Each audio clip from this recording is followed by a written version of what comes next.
আপনি কোথা থেকে এসেছেন? আসাম থেকে। আসাম মরিগাঁও ডিস্ট্রিক্ট। মেশিন কেমন লাগলো আপনার? ভালো লাগছে। এটাতে ভাজতে পারবেন আপনার মনে হচ্ছে? মনে আশা আছে। কোয়ালিটিটা ভালো হয়েছে? ভালো হয়েছে।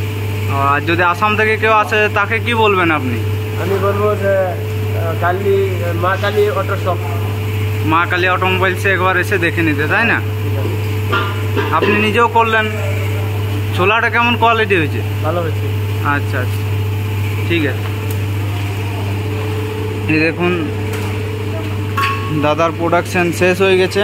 আর এখানে দেখুন অনেকটা মুড়ি আপনার ভাজা হলো, এর সাথে ছোলা বাদাম অনেক কিছুই ভাজা হয়েছে। এই যে দেখুন এখানে কিছু ফ্রাইমস রাখা আছে। আর এই যে ছোলাটার কোয়ালিটি দেখুন, খুবই ভালো কোয়ালিটি হয়েছে। ততক্ষণের জন্য দেখুন Ma Kali automobile workshop. Thank you, ধন্যবাদ।